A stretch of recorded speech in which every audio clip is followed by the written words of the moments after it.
نحمده ونصلي على رسوله الكريم اما بعد قال عز من قائل في محكم التنزيل وما خلقت الجن والانس الا ليعبدون۔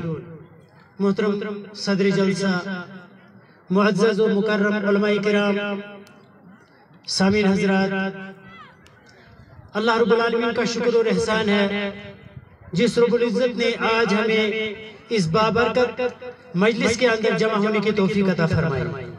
اللہ رب العالمین ہمارا یہاں پہ آنا قبول فرمائے۔ چونکہ علماء کرام کی بڑی جماعت یہاں پہ موجود ہے، چند منٹوں کے لیے آپ کے سامنے حاضر ہوا ہوں۔ گزارش یہ رہے گی کہ جو الفاظ بیان کرنے کی کوشش کی جائے گی، مجھے امید ہے کہ آپ لوگ بغور سماعت فرمائیں گے۔ رسول اللہ صلی اللہ علیہ وسلم جس قوم کے اندر مبعوث کیے گئے، آپ سارے لوگ جانتے ہیں کہ جب مکہ کی حالت ایسی تھی، وہاں پر ہر قسم کی برائی پائی جاتی تھی۔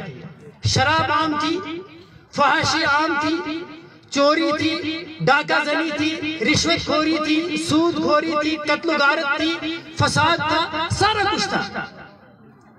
ایسے حالت میں ہونا تو یہ چاہیے کہ اللہ رب العالمین اپنے رسول کو بتاتے کہ اے محمد رسول اللہ صلی اللہ علیہ وسلم، ہم آپ کو ایک ایسی قوم کی طرف بھیج رہے ہیں جہاں پر شراب عام ہے، اس لیے جاؤ شراب کو روکو، جاؤ قتل و غارت گری کو روکو، فتنہ فساد کو روکو۔ ایسا کچھ نہیں ہوا۔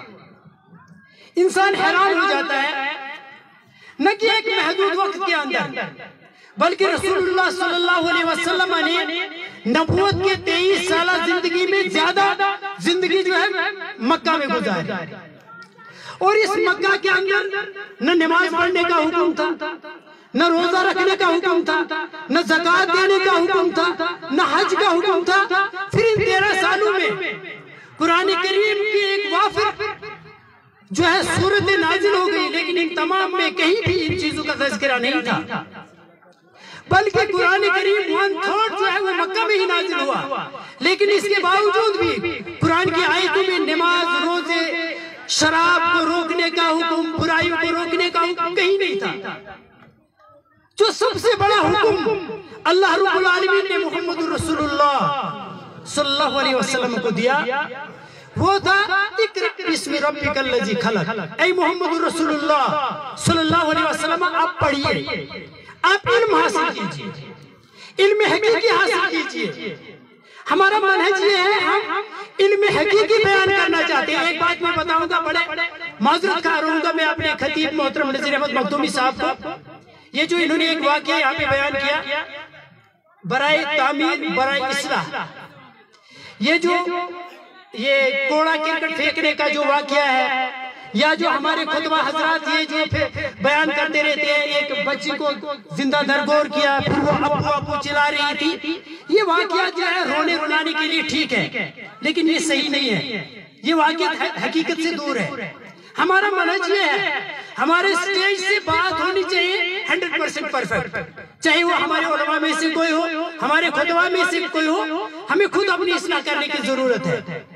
یہ بڑھیا نے، یہود بڑھیا نے کوڑا کرکٹ ڈالا تھا، میں اکثر کہتا رہتا ہوں، رونے رلانے کے لیے ٹھیک ہے، لوگوں کی ایموشنز کو تھوڑا جاگانے کے لیے ٹھیک ہے، لیکن اس کو اسلام سے نہ جوڑا جائے، کیونکہ یہ حقیقت میں مبنی نہیں ہوتے ہیں، ایسی باتیں یہ نہیں ہے۔ تو کہنا بھی یہ چاہوں گا، رسول اللہ صلی اللہ علیہ وسلم اتنا برائیوں کا زمانہ تھا، لیکن اللہ رب العالمین نے اس کو ان برائیوں کو روکنے کا حکم نہیں دیا، بلکہ اللہ کے نبی صلی اللہ علیہ وسلم کو بتایا پڑھو، آپ پڑھائی کرو، آپ تعلیم حاصل کرو۔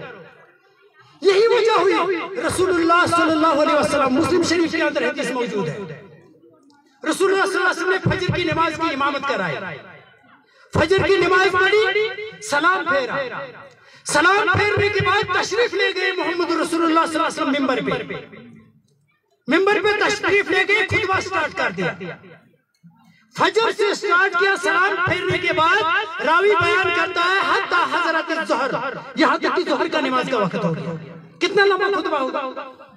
فجر کی نماز کو سٹارٹ کیا، کہاں ہوا؟ غور سے سنیں، ذرا جواب دیجیے، کہاں تک کیا؟ ظہر کی نماز۔ ظہر کی اذان ہوئی، رسول اللہ صلی اللہ علیہ وسلم ممبر سے نیچے اترے، امامت کرائی، سلام پھیرا، ثم صعد المنبر، پھر رسول اللہ صلی اللہ علیہ وسلم پھر ممبر پر چڑھ گئے، خطبے کو کنٹینیو کیا۔ شروع کب کیا؟ فجر کے وقت۔ ظہر پڑھی، پھر سٹارٹ کر دیا، حتی حضرت العصر، یہاں تک کہ عصر کا وقت آ گیا۔ کون سا وقت آ گیا؟ عصر کی اذان ہو گئی، رسول اللہ صلی اللہ علیہ وسلم نیچے دوبارہ تشریف لے گئے، اترے، نماز پڑھائی، امامت کرائی، سلام پھیرتے ہی پھر ممبر پہ چڑھ گئے، خطبہ کنٹینیو کیا، حتی غربت الشمس، یہاں تک کہ سورج غروب ہو گیا۔ کتنے گھنٹے کی تقریر رہی ہوگی؟ 5 6 8 گھنٹے کنٹینیو محمد رسول اللہ۔ راوی بیان کرتا ہے یہاں فجر سے شروع ہوا خطبہ، کہاں پہ اینڈ ہوا؟ مغرب کی طرف۔ رسول اللہ صلی اللہ علیہ وسلم کا یہ خطبہ صحابہ اکرام سن رہے تھے۔ یہ قصہ کہانی نہیں ہے لوگوں، ایک منہج رکھنا چاہیے ایک نوجوان، کیونکہ میرے مخاطبین ہیں، ہمیشہ یہ سوچ رکھنی چاہیے کسی بھی قصہ خواہ کو جو یہ واقعات سناتا ہے، قصے کہانیاں سناتا ہے، اس وقت خود اس کی تقریر نہیں سننی چاہیے۔